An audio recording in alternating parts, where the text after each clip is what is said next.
Yo, what is going on, you guys? This is Ryan back in another video, and today new draft champions cards are in the game. 250 draft champions badges are needed to complete these cards.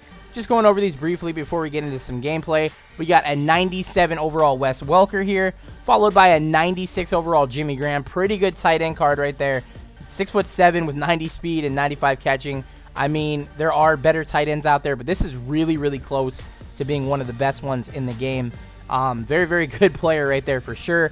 Dont'a Hightower, 96 overall, right outside linebacker here. Very well-rounded stats. Really good pass rusher. Again, you could find better pass rushers out there, but Dont'a Hightower, pretty good player, especially if you're a Patriots fan and you just want a card that well represents your team and being a dominant player right there, Dont'a Hightower. Now we're going to get in some really good cards. This Khalil Mack is amazing. 92 speed, 97 tackle, 100 pursuit, 90 block shed, and 98 power move. That is absolutely crazy.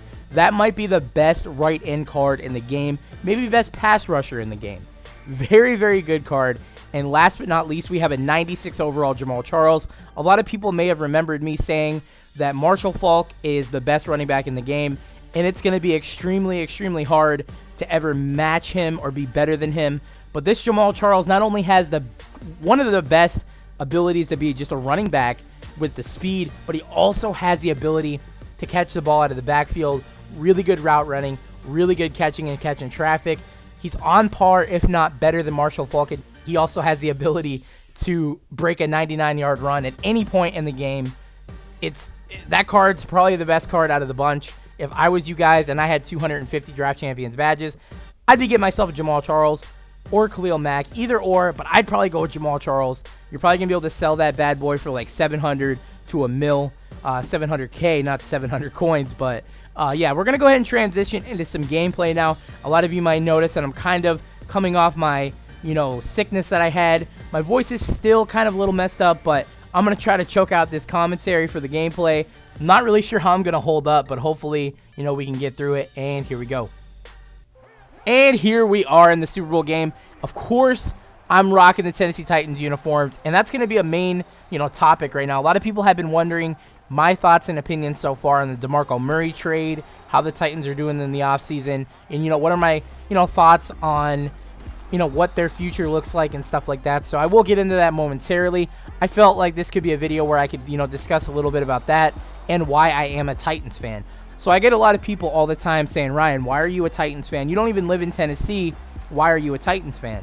Well, I'm in the area, Northeast Ohio, where a lot of people are. I live in Pennsylvania, but I'm right there on the border, like right there near Cleveland and Ashtabula and stuff like that. So, Ohio State's one of the bigger teams in my area, and I've been an Ohio State fan since I was a little kid. My uncle actually got me into the, sport of football. Big-time Ohio State fan. I ended up becoming an Ohio State fan. I just love the team. And way back in the day, Eddie George was the best player in the world.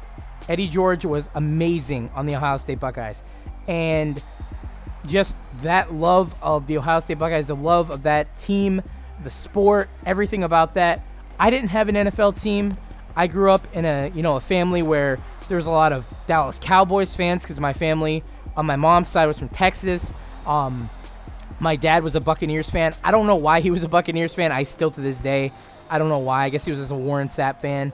But I was always being told, Ryan, be a Dallas Cowboys fan. Ryan, be a Buccaneers fan. And then other family members, Ryan, be a Steelers fan. And I'm like, I don't want to be a fan of a team just because you guys are telling me to. I want to pick my own team. So I came to, I guess, the decision that wherever Eddie George went, my favorite football player on the Ohio State Buckeyes, wherever he got drafted to, that would be my team forever. And he ended up getting drafted to the Oilers, and of course, became the Titans, and the rest is history. Now, we haven't been the best team at all, haven't won a Super Bowl. We've been there one time, lost by a couple, of inches. A lot of people say yards, but it was just a couple of inches. Could have tied that game up with the overtime. But, that's my origin story of why I'm a Titans fan. A lot of people always ask me why. I just decided to throw that out there. I'm pretty sure I mentioned it in the past before, but a lot of new people, you know, they probably want to know why as well. But now on to how I feel about the offseason so far, you know, what's been going on. Demarco Murray is now a member of the Tennessee Titans. How do I feel about that? Well, I mean, we did swap 4th-round picks with the Eagles. We only moved down about 13 slots, so it's kind of like we got him for nothing, in my opinion. Still have to pay his contract. We reworked it a little bit. But my honest opinion about Demarco Murray is, am I excited for it? Yeah, of course I'm excited for it. I mean, it's a new player. We haven't had a 100-yard rusher in a game since Chris Johnson was on the team, and that was a long time ago. It seems like it hasn't been that long, but it's actually been a really long time. And, you know, it's crazy to me that we can't even find a running back to even remotely be decent anymore.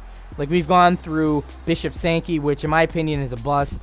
You know, we've had Antonio Andrews, which has been, you know, showing signs of becoming, you know, a really good player, but just he doesn't really have the it factor of being a player that we need in our offense, which is, you know, we want to be a power running style team. I'm not sure why, but if that's the case, I mean, Demarco Murray will definitely fill that void. In Philly, he was more of, they're asking him to run out of shotgun, which that wasn't going to happen. You know, Demarco Murray isn't a shotgun type runner. Definitely did not fit Chip Kelly's, you know, offensive play style. But I mean, here in Tennessee, we have, you know, times where we run Dexter McCluster up the middle on 1st and 2nd down, which is just stupid in my opinion. Dexter McCluster is not a power running back. He cannot run in between the tackles. Demarco Murray was made to do that. That is his offensive game. He can run between the tackles. He doesn't create plays on his own. He follows his blockers. He gets downfield, gets a couple of yards here and there, and that's all we really need him to do for us. Of course, Marcus Mariota is a really young guy that needs a lot of help. And, you know, having Demarco Murray to be like a little security blanket, just having the threat of him being there in the backfield and, you know, dumping it off to him as a check down, making some plays on his own. Like I say, he can't really create too many plays on his own, but if you give him the ball, kind of like I just did right there, Marshall Faulk, let him catch the ball and run downfield. I mean, he still has a good speed. We definitely did see him slow down a little bit in Philly, but I still think he has a really good initial burst to where he can make a lot of plays downfield and, you know, just overall just help the team. We need players to be able to get positive yardage for us and not have our defense out there 24/7 because we can't convert, you know, the easiest first downs on 3rd down and 2, 3rd down and 1. You know, like I said, running Dexter McCluster up the middle is not the way to win football games. And just having him there, being able to pick up that tough yardage, and like I said, being a little bit of a security blanket for Mariota when he doesn't have a lot of people downfield to target. I mean, I think that's going to be a really, really good help for us. Do I think we're going to, you know, turn heads and, you know, make the playoffs and stuff? I'm not going to say that. Anything can happen in the NFL. The Titans are definitely one of the really young teams in the NFL that need a lot of help and a lot of good luck to even probably win the division. But I'm hopeful for it. I really, really hope this team is finally turning the right page. Hopefully, you know, with the young quarterback, some decent weapons now, Demarco Murray there, and hopefully some good draft picks, this team can finally be relevant again. I hope. And that's going to be the video. We are out of gameplay footage, but I definitely will be uploading a lot more videos now. Like I said, go take a look at London's video. Give it a like. Comment. Tell them that your thoughts and prayers are with them. And that's it, guys. Peace.